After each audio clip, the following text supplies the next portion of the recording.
Welcome to the Explainer.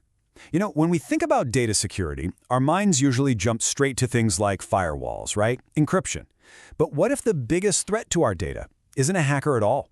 What if it's a blind spot in our own thinking? Today, we're going to dig into this really powerful idea that true information security, well, it doesn't start with code, it starts with people. All right, so here's how we're going to break this down. First, we'll talk about a hidden risk, a blind spot in how we even look at our data. Then, we're going to define a couple of key ideas, governance and inclusion, and really connect the dots to show you why they create actual value. After that, we'll look at some real-world examples from healthcare to see how this plays out. And finally, we'll take a peek at what's coming next. All right, let's dive right in. I want you to think about a risk that, honestly, most companies totally miss. And no, it has nothing to do with firewalls or encryption. So here it is. This is the question at the heart of everything we're talking about today. It completely flips the script on the problem. What if our biggest weaknesses aren't in our software, but in the perspectives we're missing on our own teams? Okay, so to really get our heads around this solution, we've got to make sure we're all on the same page with the language. Let's build a quick foundation, and we'll start with this thing called information governance. So what in the world is information governance, or IG for short? Well, think of it like this. It's basically the master rulebook for all of a company's data. It lays out the rules for everything, how information gets created, how it's used, how it's kept safe, and even how it's eventually deleted. It's really the strategy behind all the data. Now, it's really easy to get lost in the weeds here. There are more than 24 official best practices for IG. But don't get hung up on that number. It's not about memorizing a list. They all really boil down to just a handful of core ideas. And look, most of these principles are pretty standard stuff for any big project in a company. But I want you to really zoom in on that second one. It requires a cross-functional team. This, right here, is the key. This is the pivot point. It's where a super technical process, information governance, suddenly opens the door to something deeply human, inclusion. And that, of course, brings up a huge question. If you need a cross-functional team, well, who actually gets a seat at that table? This is where things get really interesting.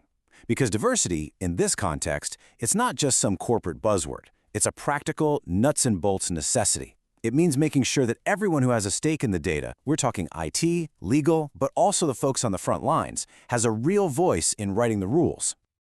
Okay, so that's the what. Now let's get to the why. How does having more voices at the table for data governance actually deliver value? Let's talk about the ROI, the return on investment.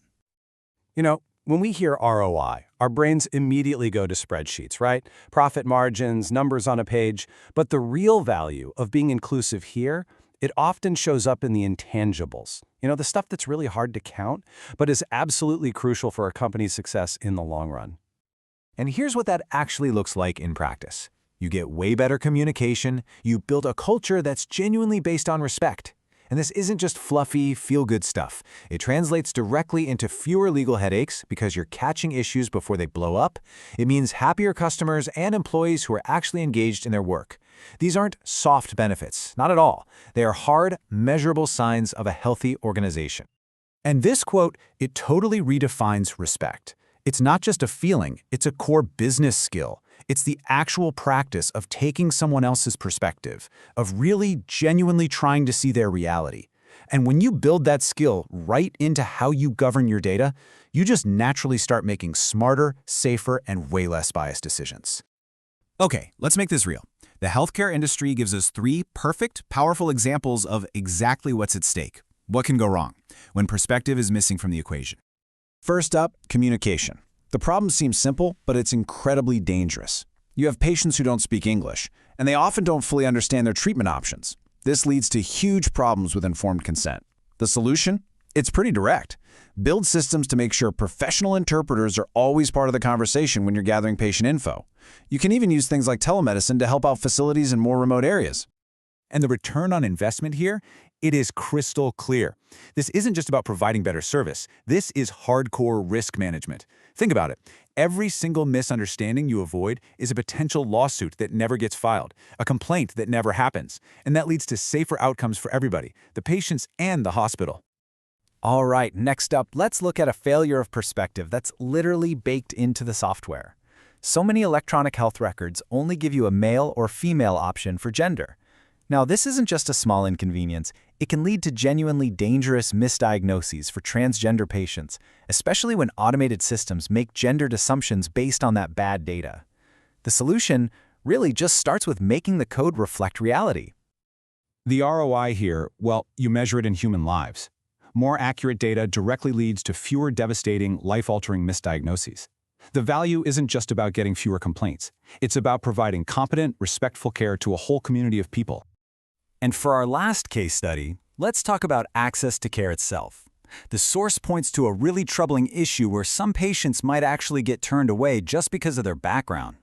A strong information governance policy, it acts like a crucial safeguard. It mandates that treatment decisions have to be impartial, they have to be data-driven, and that ensures everyone gets a fair shot at getting the care they need. So what's the return here? It's trust. Simple as that. By putting fair, transparent policies in place, a hospital builds a reputation. It becomes known as a pillar of the community that you can actually trust.